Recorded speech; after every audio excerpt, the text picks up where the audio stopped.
Those engages from Kyle and potentially disengages as well. Definitely a lot of options available to Jun on this pick, but again, this is a JDG composition that is reliant very heavily on Pays. Means that the Orianna's got to go down to the bot side to catch that. Yozai has to move into the mid lane, and looks like there's a T-piece from the spell book from anyone's legend, and they're going to try and make the most of this play. With push still happening on that top side, it is giving the window over to AL, and credit to Flandre here, this counter pick of Aurora onto the Rumble. It's given them, prio over not just crabs, but now these grubs as well. Safe to say that this Aurora pick is working out for now.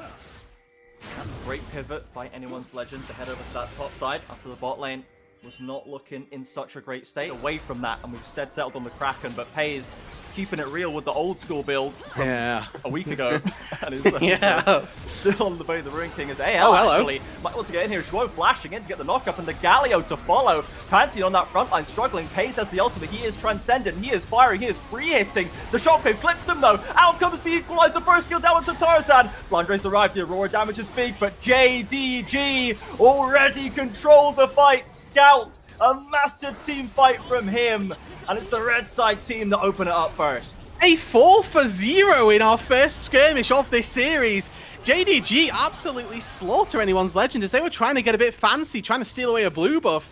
Instead, they'll lose out on the fight, they'll lose out on 4 kills and the dragon to boot. About it. Scout going to pick up that bot lane turret more or less uncontested right now, assuming he has the wave to do it, as AL, not deterred, will head straight onto the Rift Herald. And JDG looks like they don't feel confident enough to contest it just now, but folks, if you want to learn to team fight like Scout, please draw your attention to prodiff.gg. All the coaches are players from the LTA, NACL, and ERL system. Yeah, and this is not level 5 anymore. The Aurora, the Pantheon, they've got the burst to take you down if they land that stun. Teleport up to the top side as we are going to see first brick fall for Scout as he TPs up to the top side. We're in a fight in the river as well. Hope's already dropped the ultimate, but KL buys some more time. Show him around the corner, cannot catch out Hope, but KL is not so lucky. JDG with a 5th kill on the board as they manage to hold on to top turret as well. Absolutely rip through this turret. Here it is, the real value starting to come online here. AL had started to build up a moderate gold lead from that early game, but the fight breaks out and now it's JDG 1.5k ahead. JDG, yes, they've got 4 series wins, but they were all against FPX and WE, almost the freebies of the LPL that split number 2 Ascend has had, or split 3 of Ascend has had to offer. And now JDG need to repeat that success. Scout on the flank has been discovered though by Flandre and Tarzan. He's going to maybe lead them on a merry chase right here. Gets the ult off just in time. No vision for AL to stop him, and the dragon's already done. The fight's still happening. KL caught in the front line. Massive burst to knock him down. Scout again with another kill. The equalizer slowing the retreat. Shockwave only connects onto 1, and Pays hunting for more. Looking for that first kill. The Unara hungry for the pop-off, but cannot quite get it. JDG split on 2 fronts, but Flandre finds himself abandoned, isolated in the backside of the play. Can escape from Jud. Still has the ult and gets burst onto as well. Yep. Switches position, looks for more. Tarzan's back in. AL with the re-engage. They take down 2, but Xiaoshu hunting down for Shanks. Going to get him range for the harpoon in a bit of a dangerous pincer, but the top laner escapes. And AL firing back in that fight. Now a flash and a stun to clean up yet another kill. And the Atacon started up straight away. As the Atacon is going to fall down on that bot side, anyone's legend find a big swing back. And this game, Trajan, right back to level pegging as both of these two teams sat about 100 gold apart from each other. A bit more power. The scaling is massive there. Ultimately, we're still waiting for it to come online. JDG still confidently contesting this River Vision though. And I mean, spellbook exhaust put down. Yeah, okay, here we go. Scout onto Shanks right now. Maybe this time they can get the kill done, but watch for the Hope ultimate. Scout is deep with a defensive ultimate to reposition. The shockwave onto 4, it slows down the rest, but Xiaoshu is in! Burns down the Orianna, and this time anyone's legend can do nothing about it. Seat right now, and so much of it has come from this man in the mid lane, from Scout, who has rocketed back into the Rift. The Shroud out caught on the shockwave. And a bit too aggressive there from the JDG support. Gives one back. He'll be able to be comfortably aligned right there with Dro TPing back into the middle. So JDG trying to get control of this mid lane push, and AL with the movement into bot side river might lose the turret, but the Dragon's been slow. Dro is in. That's a nice equalizer, forces the early out from Hope. They're looking for Shanks again, but Scout this time can't find it. A Flandre does less damage, but Zhuo still abandoned on the front line. Tarzan's in! Perfect target selection, nails onto Pays, Xiaoshu to follow, and Scout now this time abandoned. It's another great taunt. The damage is huge, but it's not quite enough, and the Infernal Soul will have to wait. AP Galio triple kills there for Scout, unfortunately, but that was still a very, very close run thing. AL barely able to come out on top. Already down to half HP, Flandre getting rid of that blast. June has flash. He's going to take the long way around. He's got multiple routes into the pit, but Shanks trying to block him there. Zhuo, Hex flashing over the wall. He can't make it, and a flash from June comes a hair too late. Yeah.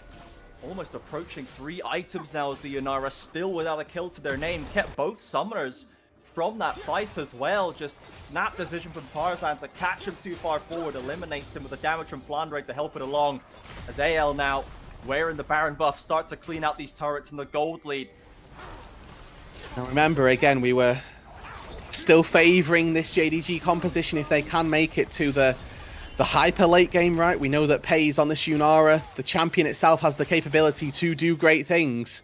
With a good amount of respect, not stepping too far forward, wary of a potential Zhuo Hex Flash engage. Flandre with the Between Worlds, doesn't achieve too much, but gets the wave into the tower, trying to knock this down. A turret forces him to hop over it. Scout looking for more, but only finds Kale. The equalizer cannot lock anyone in either more. Tarzan, though, knocked up on the front line. Hope can maybe do what he can. There's a choke for him to play in, but Pantheon is going to get pushed into the Resurrection. Kyle's in with the ult and back out again. Scout looking for more, but the shockwave interrupts it. And now Hope is still untouched in the backline. Look at the Blade Caller. AL positioning that team fight beautifully, and JDG, they reach for it, but they cannot find the win. He barely lives here, and in a 2 versus 4, they're going to have to defend their Nexus. With Baron still up for another 8 seconds, anyone's legend here. Going to look for at least 2 inhibitors, but with 30 seconds on both solo laners, I'd be surprised if they don't push for more. I think they're just a little bit worried about the damage that Pays can do and whether or not they can clear the waves. But yeah, let's try and end. And sacrificed by JDG. They need to get this dragon, they need to take it quickly, and they need to win the fight afterwards, then get back to base before those super minions start wailing away on those structures. Xayah Featherstorm has done massive work so far this game to avoid the engages by Zhuo, by Scout, by Shun. Hope has been exactly the reliable carry they needed. Scout currently in the mid lane. He's got level 16. He's got the level 3 ultimate and a possible flank if he wants to go for it. Looks like they're going to bring this dragon down to a flip where Zhuo's popped the ultimate, but there's the force straight away onto Pays again! And Scout can't save him. Shun at least finds the Infernal. It's 1 for 2 right now, but they need to survive. They need to keep the Nexus alive if they want to use it. Tarzan ulting behind to keep the flank. Galio TP's out to get back to the last ditch defense of the base, but this is looking almost hopeless for JDG. Scout and Zhuo versus 4. Now with the Infernal Soul as well, they might be able to clear these waves out with the Galio's base damage with that Infernal as well. But what can Scout do all on his own and just 1 Nexus turret standing? Knocked up the damage. Lovely stasis to avoid the Orion ultimate, but Zhuo completely evaporates and Galio can do no more. He certainly tried his best today, but AL, they're just too strong. The resilience too good. The target selection too pristine. So for JDG, if you're looking for a dive, at least you don't have to pick from too many targets, because there's only really 2 that you want to be diving on. And you they are take one away. Mobile. A little bit of the issue of taking Q level 1 behind the play here. Vi and Jarvan probably matched clears in terms of their speeds. It's not like one completely outpaces the other. But you can see not having access to that attack speed steroid or the attack reset, it's going pretty poorly as... Hold on. Ooh, Xiaoshu with the flash in, Flandre with the solo kill in top side. Tarzan was ready if needed, but no requirement to get involved. Flandre putting Xiaoshu in his place. Yeah, that's not good at all for JDG. This was, again, a counter-pick matchup. This is one that they should have had the run of things for, as we are seeing now Tarzan and Jun come to blows. Tried to weave it out, but shouldn't clips him. Shank's pretty low, but actually forces the issue back onto this Vi. Shank's diving in deep. Low HP it may be, but commits hard for the reward, and Scout can do nothing about it. And actually hope to fish for a flag right there, and they can maybe stop the recall. Should be able to with Q here. Can stop him under the turret. Now Xiaoshu's just going to have to fight his way out through Tarzan. Tarzan with the red buff keeps him slow. The dashes are good for Ambessa, but can't escape the flag and drag. And a second death for JDG's top side. This is a very different story from game 1. Again, Xiaoshu barely able to access level 6 at this point. AL are doing a great job at pushing the pace of this game, and all really off of this Flandre Scion. It's looking like a game of dream is all that's needed right there. Scout just cannot touch this man with a tier and lucidity boots. It's Tarzan starting up the grubs. Now, there's a contest from JDG here. We've got a bit of movement, bit of action on the map right here, Joe. Into the pit, right back out. Oh no, the timing! Connects to the TP perfectly from AL's top side, and Scout just disappears. And now Tarzan with the Cataclysm gets a flash out of Zhuo. Hope will hunt them out of the river there. But that is just exceptional from Flandre. And you have to assume that that's chance. That is just pure coincidence. But Scout had flash. I don't know that there was a frame that he could use it. Like, that timing was just so perfect. Here we go. And Hope going to be just, you know, trundling towards that Triforce without a care in the world. As AL with some aggressive positioning around this bot tower. It's a 3v3 for now. No AD carries present, and Shun with big damage. Scout as well. With the Vi Talia combo, Cataclysm has dropped. Shun slips away. Zhuo on the wrong side of town, but in back goes the Vi. A clutch shield for Tarzan keeps him alive, and Scout now shredded down by the Sand Soldiers. JDG, a valiant effort, but AL stands strong again. And this is Shanks' Azir again. You're trying to go toe-to-toe with one of the best Azirs that we have. Hope, though. Hope pays. Oh, BF sword time. Here's for something in the mid lane. The barrier's traded. Flash for Hope, but pays with a solo kill. Let's go. Big one goes wide there. He flashes over both Q and another rocket. So Pace does really well. Hold on, they're fighting again. And we return to the scene of the crime here for AL, but this time it's looking a little different. TP from Xiaoshu, though, can maybe threaten Shanks to keep out there. Scoot back, but Flandre running the train over JDG once again. Absolutely tearing JDG to sunders, and it's really not getting any better for this JDG roster. Everything getting, honestly, pretty difficult for them. And again, as this game goes later and later, yes, they've got the scaling aspect of the Sivir, but trying to auto-attack an Azir as Sivir is never easy. And Shanks 3-0 and 4 is so much further ahead of the curve. Backed up, they will likely be, well, it's mostly uncontested on this, but the TPs are coming in, and JDG looks like they might want to try and catch them on the back end, but reticent to just stroll in as they have in the past. A ghost from Zhuo to look for maybe a Q, lands it onto Hope, but that looks like a foul hit. No. Around the corner again. A point of conversation for AL. It's just a foregone conclusion, and it's more gold being funneled into this Azir, who now has the luxury of being able to go for Zhonya's Hourglass super early on. Usually we don't see this, and Flandre just TP'd straight in.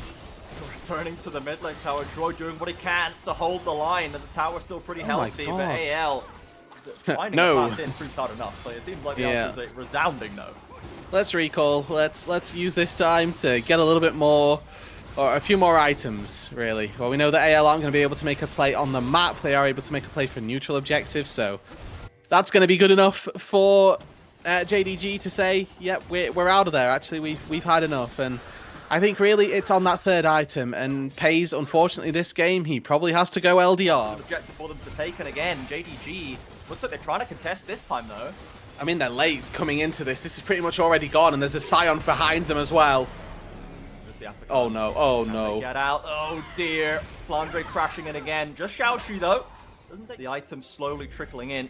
It is the last whisper for Pays, so we're shooting for the LDR, but it's a long way to go there as Tarzan now, tired of waiting, heads on to Shun and will potentially force the flash. There it goes, but another flash in from Kale, gets another from Scout. Cataclysm from Tarzan. This is between two towers, remember, but it just doesn't matter. Hope's 2 items deep, and he's got the burst to knock down Talia. Next time his ulti comes back up, you can guarantee this Talia, this Sivir are going to be the targets. They're going to be the focus. And as much as we talked about the fact that this AL comp has only really got 2 carries. Spell shield? Oh, okay, just on the wrong side of the wall. For Xiaoshu as well, the mobility helping Ambessa slip out of danger right there. JDG aggressively posturing, they ult in onto Tarzan. In fact, Pays needs to get into position. He can't auto-attack. Where's the damage? Xiaoshu is deep, wasting some time. Tarzan's back in, he gets stunned up, but Shanks has arrived, slides in with the shuffle, and eliminates the carries of JDG. Zhuo now the last one to head back to base. That's John Dorian Gaming, the way they got scrubbed out right there.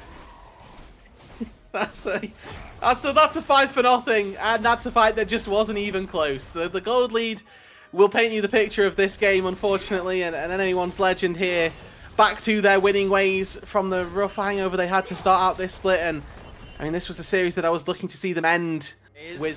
The well-known, experienced, tenured carries of JDG just cannot get it done today, as Jarvan, again looking for more Flandre, eternally on the flank, ready to cut them off. Zhuo picked apart, a flasher with a Cataclysm, pays with nowhere left to run. And AL. Turrets, like, what do they want from this position? Well, they've taken down 4. I mean, by the book is true, because they see that the enemy jungle is alive, and they're going to take them down before they head to the big purple worm. And forget the objectives. There's another kill to pick up on the map. Gold from that fight, like, they're still so much further ahead in this game. It just doesn't matter. And maybe they'll lose a dragon off the back of this, but I don't even know that that's going to be the case here, as anyone's legend are more than able to get back out on the map nice and quickly. There's critical 4-item mark that we need for FaZe to hit that breakpoint. It's looking further and further away. The Soul now picked up, matched up with the Baron buff, matched up. I mean, for JDG, what do you even do in this position? You don't really have a good engaged threat with the Vi, who's going to go in and just get blown up immediately. The Ambessa, the same thing. It's just a really sad spot. Oh my god, Tarzan! FaZe gets away from the Cataclysm. He's getting to right-click at least, but Shanks' right-clicks, they just look a little bit better, guys. 2 deaths already. Xiaoshu hounded from his own base. And just like that, anyone's legend wrap it up without a second thought. That's them locked for upper bracket, everybody. JDG, sadly, will have to settle for the play-ins. These were some of the best highlights from today's matchup. Which moment was your favorite? Let me know in the comment section below. This is OP, and I'll see you tomorrow. Take care.